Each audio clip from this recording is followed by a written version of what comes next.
Nah, sebelum pembelajaran hari ini kita mulai, untuk minta kepada ketua kelas untuk memimpin berdoa terlebih dahulu. Untuk mengawali pembelajaran di pagi hari ini, mari kita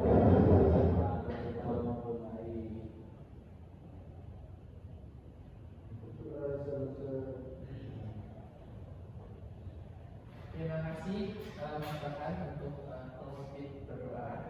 Kemudian Bapak ingin bertanya, adakah teman kalian yang hari ini tidak masuk kelas? Masuk semua. Kemudian sebelum pembelajaran hari ini, Bapak ingin kelas kita bersih dari sampah. Tolong cek di sekitar kalian apakah ada sampah. Jika ada, Bapak akan memberikan waktu 1 menit untuk membuangnya keluar kelas. dibuat ya Pak. Tidak boleh pulang ya ini.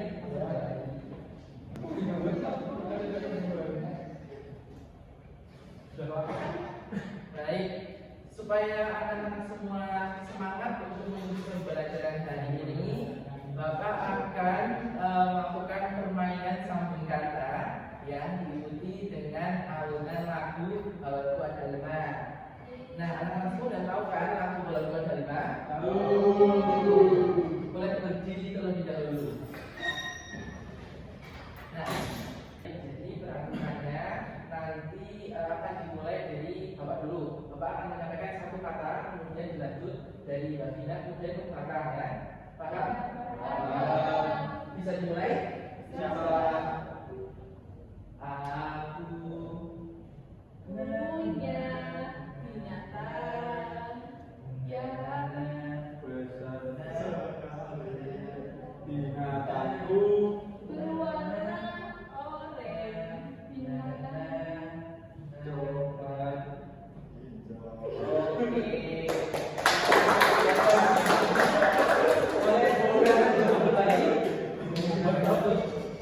Bagaimana sudah agak lebih santai, relax, udah semangat?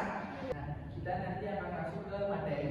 Sebelum masuk ke materi, Bapak ingin bertanya kepada anak-anak semua, apakah kalian pernah melakukan proses debat kecil misalnya dengan teman terdekat kalian? Mungkin kalau ada boleh angkat tangannya kemudian menyampaikannya. Ya Mbak Vina, perdebatan seperti apa yang dilakukan? perdebatan itu sama teman, sempat beda pendapat waktu berkelompok, lalu kita menjadi perdebatan kecil. Namun akhirnya menyelesaikan dengan cara mencari jalan keluar.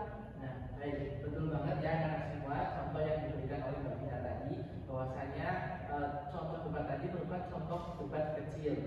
Nah, pada materi nanti kita akan membahas debat yang materinya ataupun mosinya akan lebih berat dan perlu argumen-argumen yang kuat yang dapat meyakinkan juri ataupun tim lawan.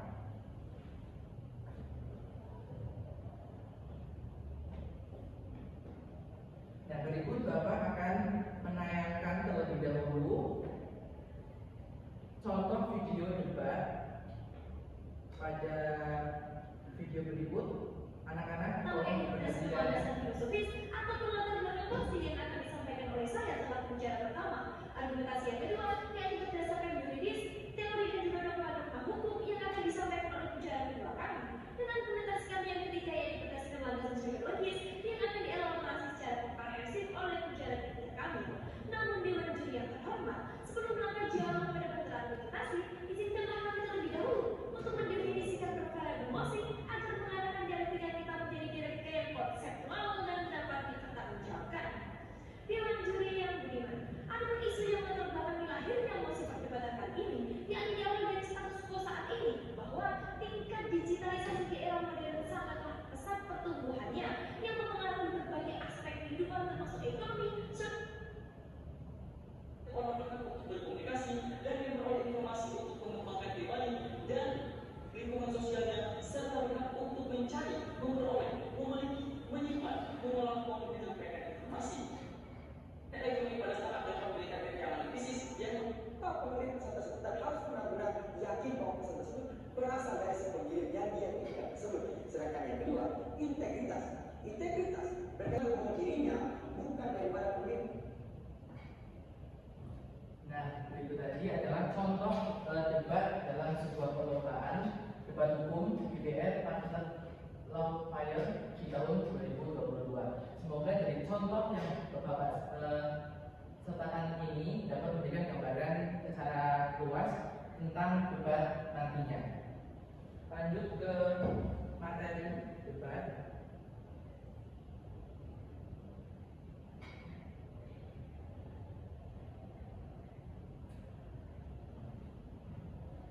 Bapak akan menyampaikan materi terkait teks debat. Yang pertama adalah debat.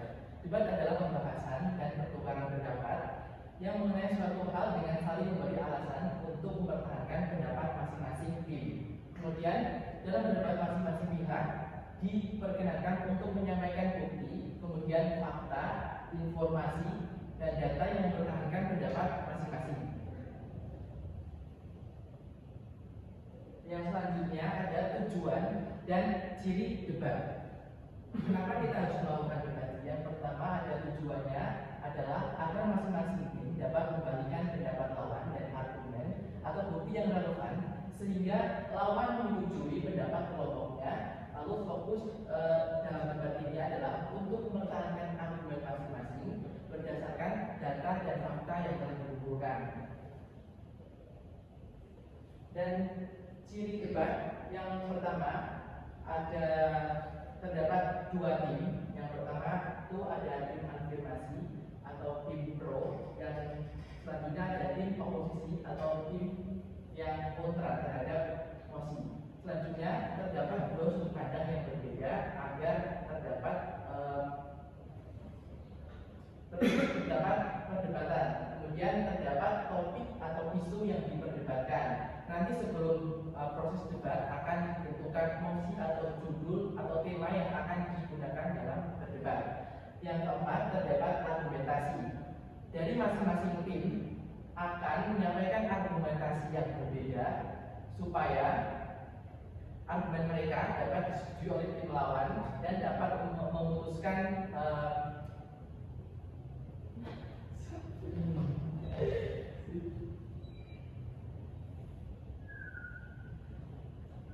terdapat argumentasi yang mana nanti kedua tim akan menyampaikan argumentasi agar pendapat mereka dapat kuat dan nantinya dapat memutus pendapat lain dari kelompok lain. Kemudian terdapat pihak penengah.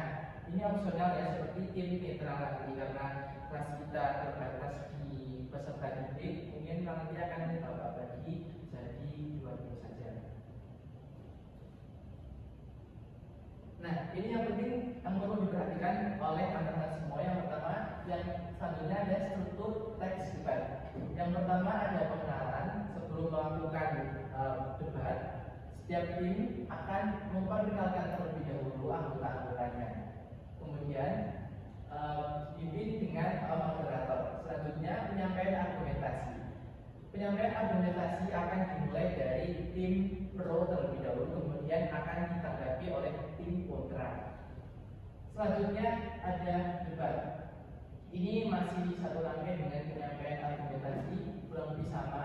Nantinya tim akan menyampaikan pendapatnya, kemudian akan saling bersautan untuk memperkuat pendapat masing-masing tim. Yang keempat ada simpulan. Simpulan dari atau hasil akhir dari kegiatan berdebat itu apa? Kemudian ada penutup. Penutup akan disampaikan oleh moderator yang memimpin jalannya debat.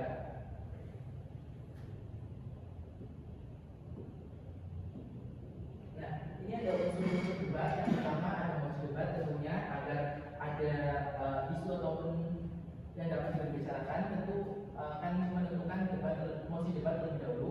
Kemudian ada tim debat yang Bapak sampaikan, yaitu ada tim afirmasi, tim oposisi, dan tim netral atau tengah, yaitu opsional.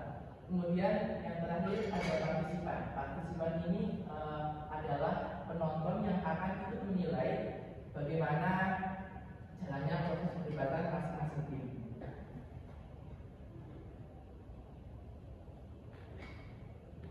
dalam berdebat tentu ada jenis-jenis debatnya agar berjalannya debat itu tetap sesuai etika. Yang pertama atau yang A, jenis-jenis debat berdasarkan masalah yang dibahas. Yang pertama ada debat politik, debat ekonomi, debat pendidikan. Yang keempat debat perundang-undangan, dan yang terakhir debat sosial. Kemudian lanjut ke B, jenis debat berdasarkan bentuk, maksud, dan metodenya. Yang pertama ada debat parlementer atau majelis. Yang kedua ada debat pemeriksaan ulangan. Yang ketiga ada debat formal, konvensional, atau pendidikan.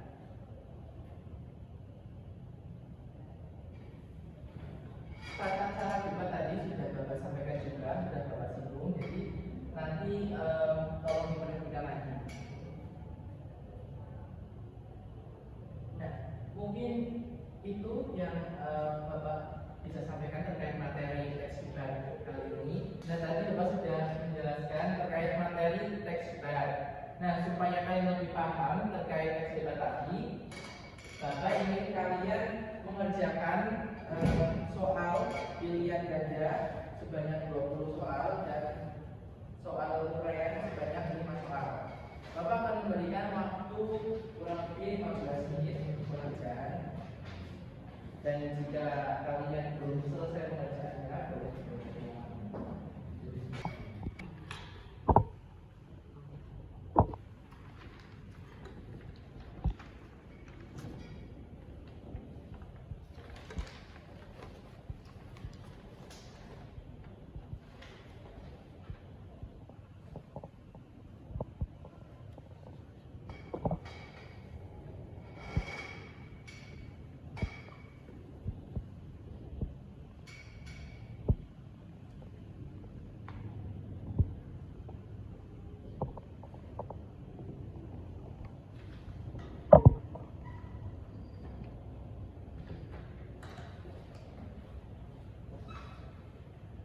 Baik, bagaimana? Apakah ada kesulitan dalam mengerjakan? Tidak ada. Dilarang mencontek ya.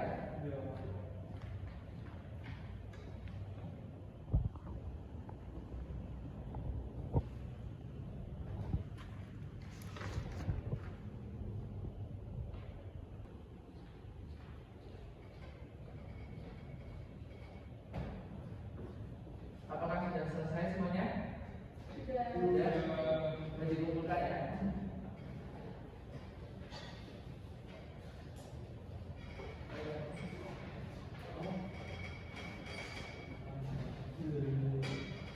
Terima kasih sudah mengerjakan tugas kerja ini.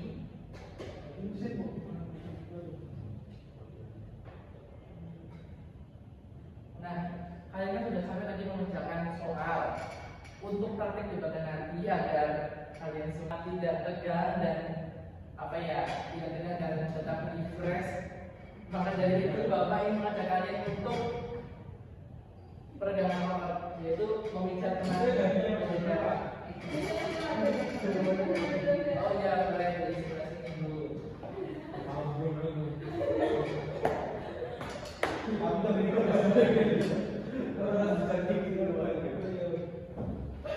Boleh berganti.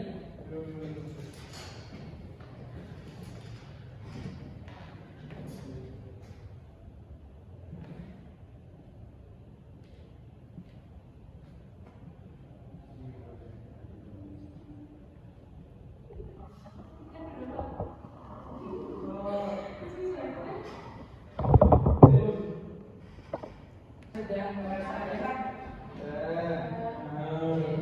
Nah, Bapak akan membagi kalian dalam 2 tim.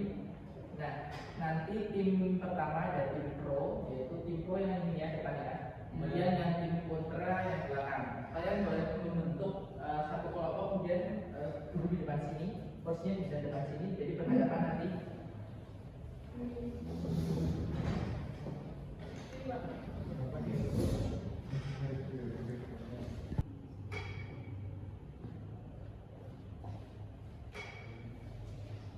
Nah, nanti kalian akan melakukan debat dengan tema penggunaan teknologi di sekolah. Bagaimana kalian mendapatkan itu? Nanti tim pro menyampaikan pendapatnya bisa menggunakan bantuan misalkan nanti perlu dicatat ini juga. Atau baru cukup.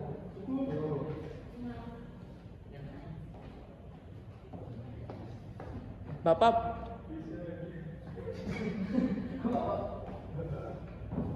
beri waktu 5 menit untuk kalian mencari informasi.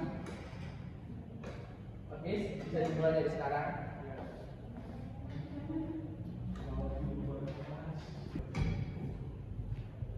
Baik, boleh dimulai dari tim pro dulu. Alasannya kenapa penggunaan teknologi di sekolah itu diperbolehkan? Dari izin menyampaikan pendapat, mengapa teknologi itu penting digunakan dalam sekolah? Ini karena kita melihat di mana sekarang kita sudah memasuki era digitalisasi, apalagi sekarang sudah tahun 2024. Nah, menggunakan teknologi itu sekarang seperti basic skill atau kemampuan dasar yang dimiliki oleh peserta didik. Nah, namun memang harus ada pembatasannya. Tapi menurut kelompok kami, menggunakan teknologi dalam sekolah adalah salah satu langkah awal untuk memberikan basic skill atau ilmu terhadap peserta didik agar kedepannya dia lebih mudah dalam menggunakan handphone atau menggunakan komputer, menggunakan laptop dan juga elektronik lainnya. Seperti itu. Sudah cukup? Apa ada tambahan lagi dari anggota lain? Ada tambahan untuk penggunaan teknologi ini dapat meningkatkan kinerja siswa dan dapat membuat pembelajaran itu lebih interaktif dan menyenangkan. Selain itu juga membantu guru dalam mengelola kelas dan mengukur kemampuan siswa. Nah, kemudian bagaimana tanggapannya dari tim kontra terkait argumen dari tim pro? Menurut kami teorinya memang seperti yang disampaikan oleh tim pro. Teknologi bisa membantu belajar apa? Prakteknya teknologi malah membuat peserta didik malas. Contohnya, sekarang kalau tes itu bisa di HP, itu membuat peserta didik jadi malas menulis dan kehilangan skill menulis. Sudah cukup? Apakah ada tambahan lagi? Lalu bagaimana tanggapan dari tim pro terkait argumen yang disampaikan oleh tim kontra tadi? Jadi kan kesimpulannya kalau pakai teknologi kita membuat malas dan juga mengurangi kemampuan dalam menulis. Nah, padahal menggunakan teknologi itu membuat kita banyak menulis referensi gitu loh. Misalnya kita mau menulis, kita bisa mencari di Google, mencari menggunakan AI, itu kan bisa ya. Nah, terus bilang malas itu sebenarnya landasannya dari mana ya? Dari saya sendiri. Jadi sebenarnya lebih ke personal ya? Iya, personal ya. Oke, baik. Jadi kesimpulannya dari tim dari moderator bahwasanya anggapan atau argumen yang kuat dari tim pro tadi. Karena tadi ya disesuaikan lagi penggunaan teknologi dalam pembelajaran itu sebenarnya baik, ya itu perlu ada pengawasan tentunya dan penggunaan secara bijak. Karena tidak ya dampak teknologi tidak begitu buruk untuk pendidikan karena akan membantu di pendidikan.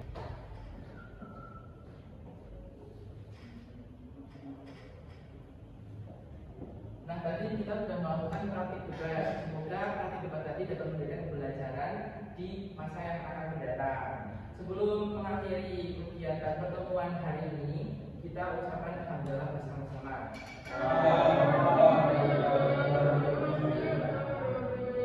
Terima kasih atas perhatiannya. Bapak akhiri. Wassalamualaikum warahmatullahi wabarakatuh.